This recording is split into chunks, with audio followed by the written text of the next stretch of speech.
All right. Hi, everyone in the higher health community. We are zooming in from our houses to yours. And so this is we're launching a new concept, our town hall, where we will feature various topics that all of your favorite naturopathic doctors will chime in on. So we chose the topic of anxiety to start with. And this is something that we've been speaking with people about more so lately, but it is a common theme every day and ongoing. So we wanted to share a few clinical pearls with you and just some of our favorite recommendations. So today we have Dr. Jacqui Zins, Dr. Lindsey Walker, and Dr. Keara Taylor. Unfortunately, Dr. Von Hagen couldn't join us. Her sister-in-law just had a baby, so she is on anti-watch. Sister-in-law, right? Yeah, her sister-in-law, yeah. All right, so who wants to go first to share their favorite pearl? You want to talk about GABA first? Oh, okay, put it to me. Okay, yes. When it comes to anxiety, I love educating about a key neurotransmitter, GABA. So many people know about serotonin and how I explain it, and each of us must have our favorite way to do it. I say that serotonin and GABA are friends, and they are our calming and relaxing and happy neurotransmitters. And then on the other side, we have our excitatory and energizing neurotransmitters, GABA, dopamine, adrenaline. So GABA is like that silent or quiet friend that doesn't really get a lot of attention. Maybe it does more so now, but a lot of times when people have trouble falling asleep or staying asleep, and because their mind is racing, and if they have anxiety in the day, that really makes me think of GABA. And there's all different nutrients and botanicals that support your GABA receptors. Lately, I've been talking a lot about lavender. This is one of my favorite supports right now. When I first learned you could get it in capsule form, I was surprised. I just knew it as, the purple flower and that it's calming and the smell of it and essential oils. So knowing that you can get it in capsule form was really intriguing to me. And I experimented with it myself. And I remember the night I took it along with magnesium. I had the best sleep. I just, I woke up in the morning refreshed and ready to go. And it must have been in the winter time because it was still dark out. And I looked at my clock and I couldn't believe it was 4 a.m. I was sure it was 7 or near 7 and it was time to get up and get going. And so that was just a real aha moment to me that, wow, I had a much deeper quality of sleep, so that I felt refreshed sooner. What do you guys think? Yeah, I really like GABA as like a calming agent, like for mind racing or anxiety. And I find that like one of the ones I really like in combination with it is L-theanine. Mm-hmm. So L-theanine kind of stimulates the production of GABA. So it's a relaxing agent, but it's not a sedative. So it works really nicely, and the synergy between the GABA and the theanine, like they really do work well as a team.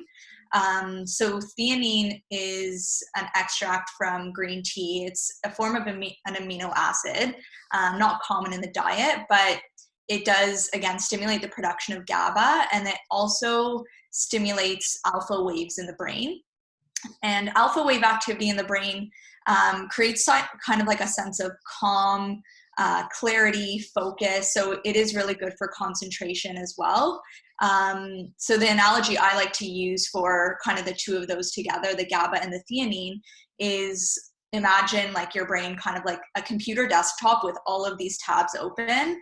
And when you take the GABA or the theanine, it kind of shuts down a lot of those icons or those tabs, so you can either focus or just feel a lot more calm, and not have like a million things going on in your head. So I really do like it for like promoting a more restful sleep, or falling asleep more easily, or even just during the day. So I've used it as well, both of those. And again, I use it before sleep if I feel like my mind's just really overactive, or during the day as needed if I'm feeling like more wound up or just more anxious or nervous. So yeah, I really like both of those. I love that analogy of the computer screen. I'll use that one. Yeah, that's good. Yeah. That's actually, I always get the question, well, if I take it during the day, am I going to be sleepy? And just explaining to people, no, you'll be more focused. Yeah. Yeah, exactly. And they're both good for also reducing like the perception of stress too. Like if just even your cortisol levels, it's good to decrease that. So, I mean, obviously stress is a trigger for anxiety. So yeah, good for that. Who wants to share the next stress management nugget? Or anxiety. Pardon? No, I said stress management, but I mean anxiety. They go together. Go ahead, Keara. Oh, so what I wanted to share was, so often when we're feeling anxious and we're in this anxious state, we're really talking about being in that like sympathetic nervous system. So that's kind of our fight, flight, or freeze nervous system. And the opposite nervous system would be when we're in parasympathetic activity. So that's really when we're feeling like calm, relaxed, grounded. It's like the rest and digest part of our nervous system. And so I think one kind of tip that really can help with when you notice, like for me, a lot of it's like awareness. So kind of noticing like what are my like what are the things that I know happen to me when I'm feeling anxious. So maybe it's like, for me, it's a racing mind. I feel like my heart racing fast. Maybe you feel a little sweaty, like maybe you have butterflies in your tummy or your chest. Whatever those kind of, I have awareness of what those symptoms are. And then a really great practice that can help you to get into that, to activate that parasympathetic activity is actually when you do a peripheral vision. So what that means is like if you're looking straight ahead and then you actually expand your whole vision. So you can kind of see up to the periphery top and then out horizontally. So it's like if you imagine looking at like a sunset or a sunrise. I think that's why those looking out in those landscapes can be so relaxing for us, because it's really helping to like expand that vision, and doing so actually activates that parasympathetic activity. So it's just kind of a quick thing that you can actually just do in the moment. Like if you're focusing and looking at the computer, like you just look up and then you just kind of expand your periphery, and you can actually feel yourself like relax. Or I can feel myself relax right away when I do that. I love that tip. It's such an easy on the spot, non-medicinal or non-supplement thing to do. Yeah, it's true. Like I always feel like I'm calm when I'm like looking out on the lake or like, like wherever, just like nature and like just a big landscape. And I never really knew that it can activate the parasympathetic nervous system. So that makes sense. Yeah. And like we think about these days too, now as well, because we're always on our like phones or our computers, and you just think about that, all that like focus that when you're focusing so much, like that's more in that like sympathetic. So just kind of like expanding that vision and that periphery can help to get into that parasympathetic state. Wow. I love the video we posted from Dr. Ryan, the acupuncturist, where he was talking about that too for vision exercises, strengthening your vision. And for you and I, the parasympathetic sunset view, it was just cool that he talked about it in a different lens. Yeah. Lindsey, what's your tip? I think there's so many things that we use to give our nervous system cues, whether it is like natural medicines or pharmaceutical grade anxiolytics to like calm ourselves down. I like good old fashioned breathing exercises. Every paradigm, whether it's yoga, Pilates, Qigong, they all connect with the breath. So it's always coming back to that foundational facet of inspiration and expiration. And I know with my clients, we go through a lot of breathing exercises. I love alternate nostril breathing. I used to do that before all my exams in naturopathic college. You'd see me in the bathroom doing alternate nostril breathing before every multiple choice exam or practical exam. So I teach clients how to do that in visits. And also the complete breath, it's easy to do too. And there's all different types of yogic breathing that you can teach people. And I've seen people over the last couple of weeks that I've been consulting with in telepractice say that their anxiety is like peaking into panic attack zone. So obviously we're all under duress of some sort right now.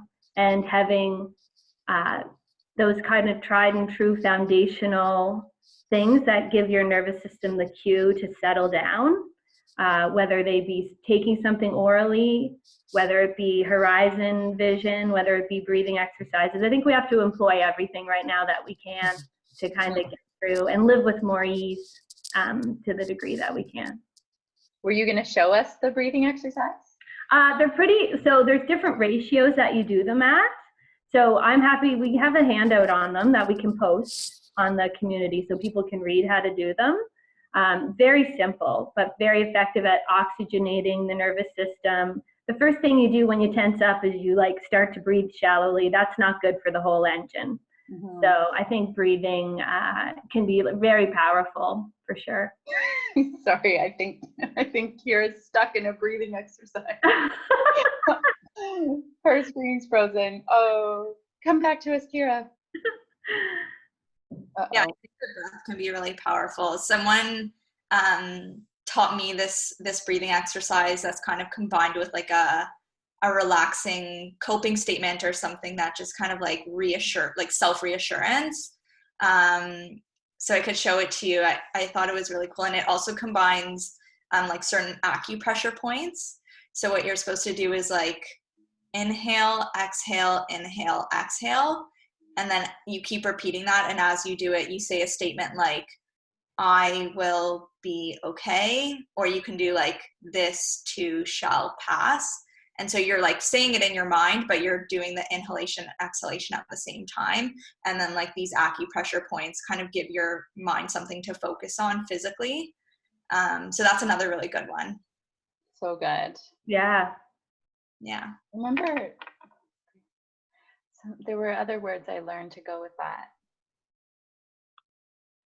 Yeah, I mean, you can like make up one yourself, something that like resonates with you. Just like something that just kind of like calms you down and